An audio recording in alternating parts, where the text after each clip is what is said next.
everyone and namaskar. I am Pallavi from Talent Battle. Welcome back to the channel.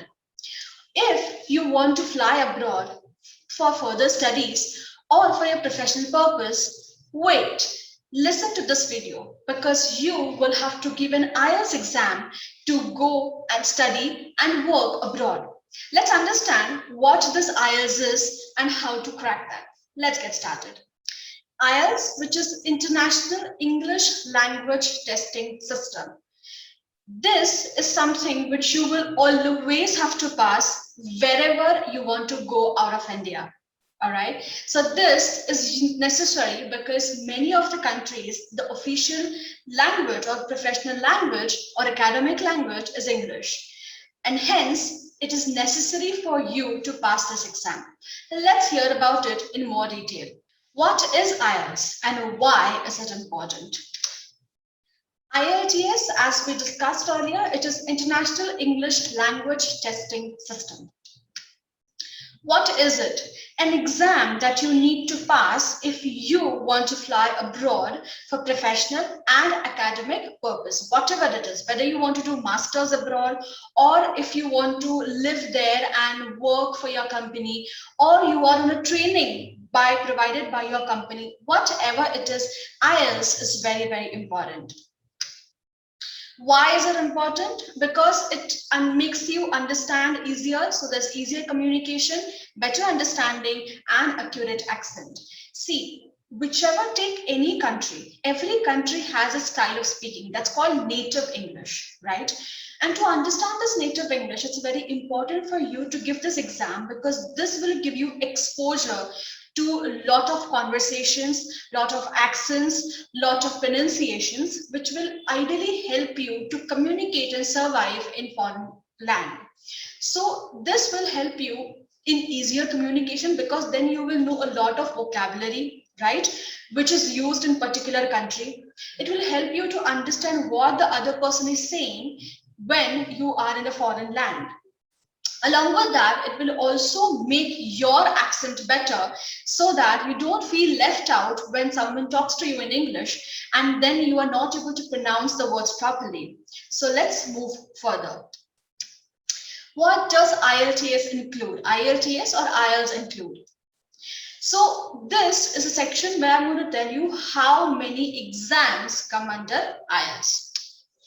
First is listening skill. Okay, so there are 4 types of skills that are going to be judged and marked upon.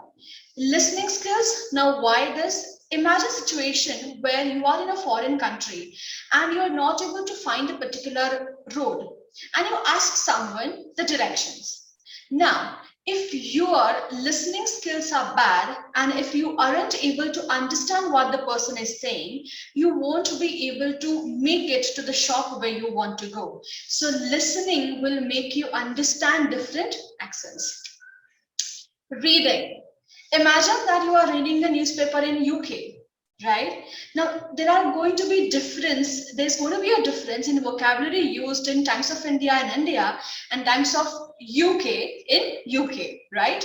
So the goal of IELTS reading section is to develop your skills, practice different types of questions and enhance your vocabulary. This will help you ultimately in the last section where the last skill is judged. Writing. Imagine you want to write an email to your boss sitting in UK, or you want to write an email to your boss or colleague or your client where you are sitting in UK and writing them for the purpose, right?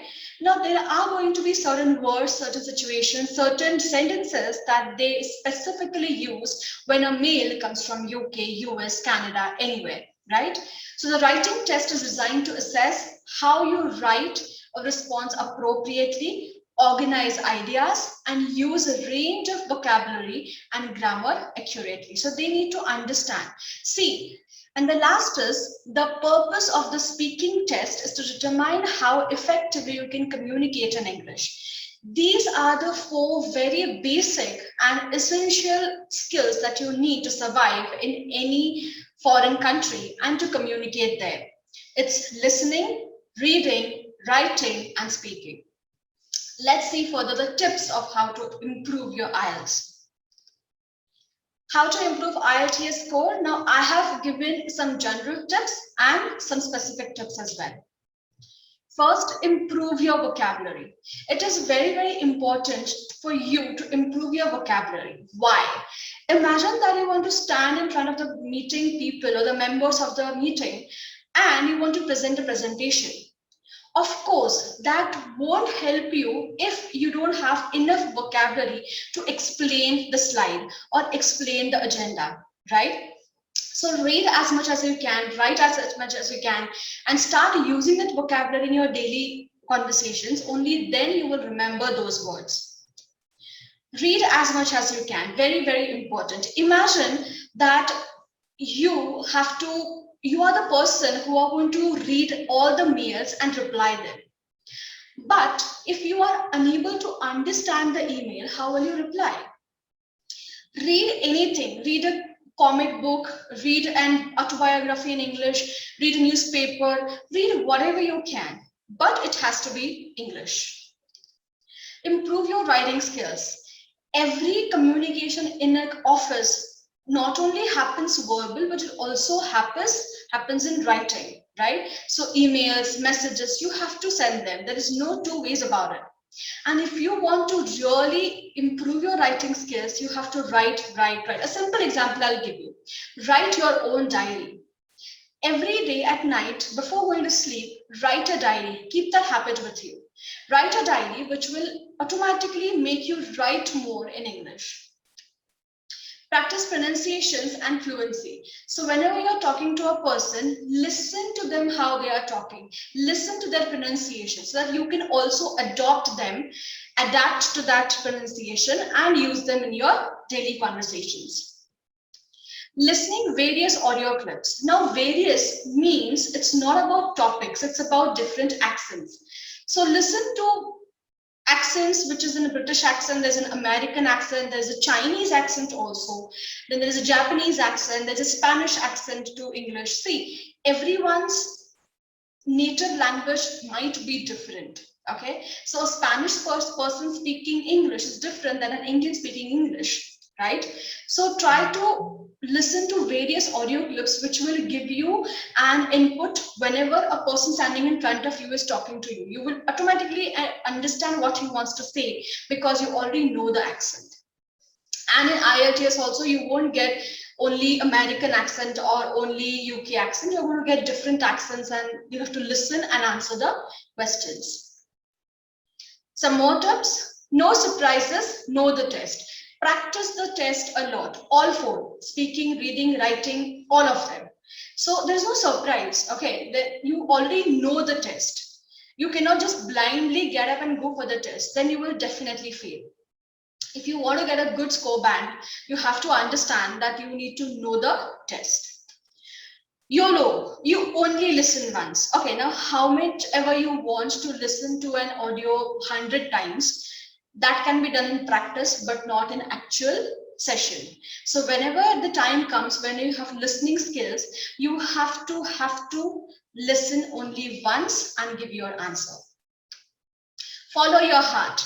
Now, wherever you believe that whatever knowledge I have got up till now is empty, or I'm empty brained right now, just follow your heart and say whatever you want to say there. They are going to give you questions which are open-ended, where you describe a lot, okay? So in such kind of questions, for example, if I ask you, what kind of town do you live in? Or what kind of city do you live in? How are the people in your city? What is the culture of your city? Imagine I'm asking you this question. Will you just say, my city culture is fantastic? No, you will describe it, right? So that's exactly what you do here. And here you're not going to read out, but you're going to follow your heart. You are born there, so you already know the city very well. And that's where it comes from, your heart. Audio scripts. Accuracy check, read aloud, listen and read along. So you have to, whenever you are listening to the audio scripts, make sure that you accurately listen each and every word. Each and every word mentions singular plural also. That is also marked in your IELTS exam. So if it said the cats are running on the floor And if you hear cat and if you give answer cat, that will be a wrong answer. So it's very important for you to do an accuracy check. Read aloud. It might happen that you can also practice by reading aloud what the audio is saying. Listen and read along. So listen and try to read also what the audio is saying. Learn synonyms. Imagine you want to describe yourself or your city or your country or the work you do. Will you just say it in one single sentence? No, right? You will have to use different words that describe that particular thing. So you have to know synonyms for that. For example, confused. Let's take an example, confused. What all synonyms are there? Perplexed, right? So confused can be also perplexed. So use synonyms which are not common. That will give you points as well. Get real life listening. Okay, now make sure that whenever you want to go for a listening skill test, take or listen to the audios which are real life. For example, two people sitting at the bar and discussing about life, or two people sitting in an office and discussing about the current issue. That's a real life listening, because this IELTS is a practical exam. You are going to get practical audio clips or to listen, because you are not there for teaching them IELTS, right? You are there for working there or for academic purpose. They're not going to ask you questions like, for example, talk about how the life of tiger is. No, that's not what they ask. They're going to ask, how did two friends meet, or what did these two friends say when they met after a long time? That's real listening. Check it twice, be precise. So whenever you have to write answers, make sure that you are precise in them. Check twice your answers, but make sure that you are precise. Think in English. To communicate in English, start thinking in English. I always say that.